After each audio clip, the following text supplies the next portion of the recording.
That's enough.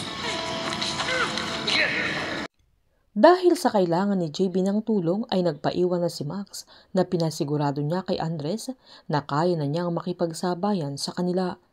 Nang maisuot na nila Thomas at Gab yung mga gear nila ay agad nilang hinarap yung mga kalaban, pero nang padami na ng padami yung mga sumusugod ay sinabihan ni Tomas si Gab na tumakbo na ito papasok ng bahay at kokoveran niya ang dalaga na agad namang sumunod si Gab.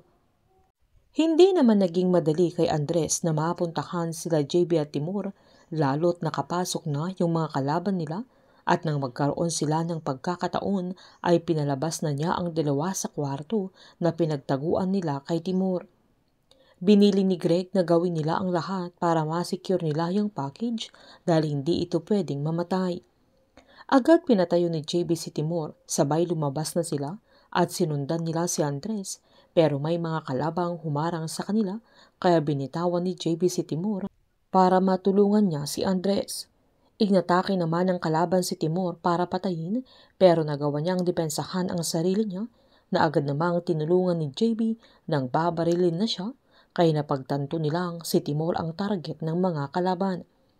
Nanatili naman si Max sa kwarto na pinagtaguan niya habang nakikipagbarilan pa ito at nagulat siya nang may naghagis ng bomba sa mismong pinagtataguan niya kaya agad niya itong pinulot sabay hinagis sa bintana nang saktong sumabog na ito.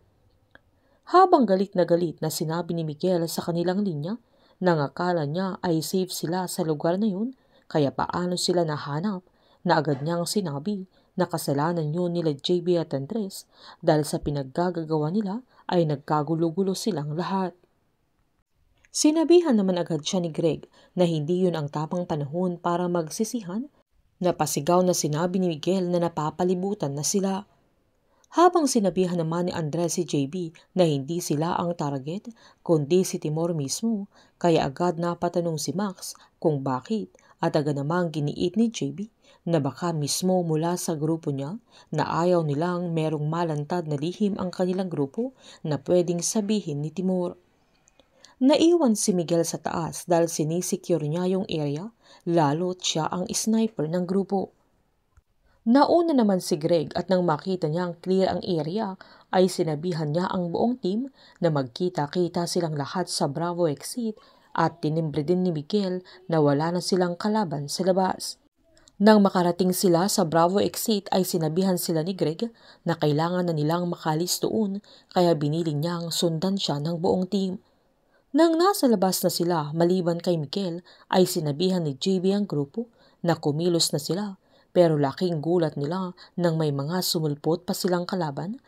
Kaya agad nilang pinalibutan si Timur na agad namang nakita ni Miguel yung sniper ng kanilang kalaban kaya agad niya itong binaril pero wala silang kalamalam na meron pang isang sniper yung mga kalaban nila.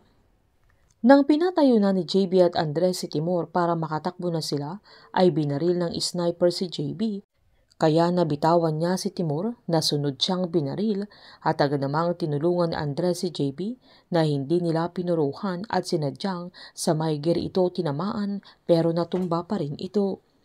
Nang masigurado ng leader ng mga kalaban na patay na si Timur ay sinanyasan niya ang buong grupo na umalis na sila.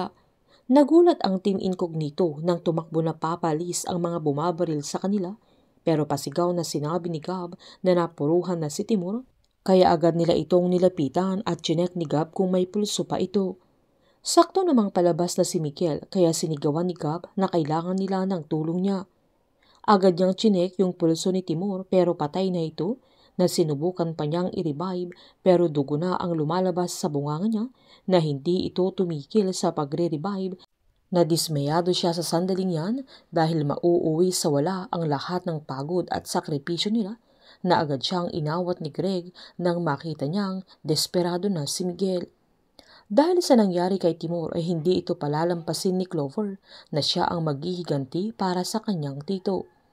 Tutulungan naman ni JB si Andres para mahanap nila si June habang sisisihin ni Miguel sila JB at Andres na sila ang may kasalanan kung bakit namatay si Timur dahil hindi nila sinunod kung ano ang talagang plano At ang masakit sa kanya ay hindi sila makakabalik sa serbisyo, gaya ng pangako ni General Novilla, dahil yun lang ang pag-asa niya para magkabalikan sila ni Christine at makasama pa niya ang kanyang anak.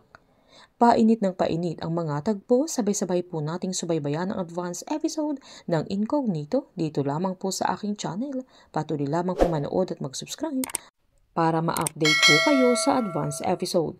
Marami pong salamat.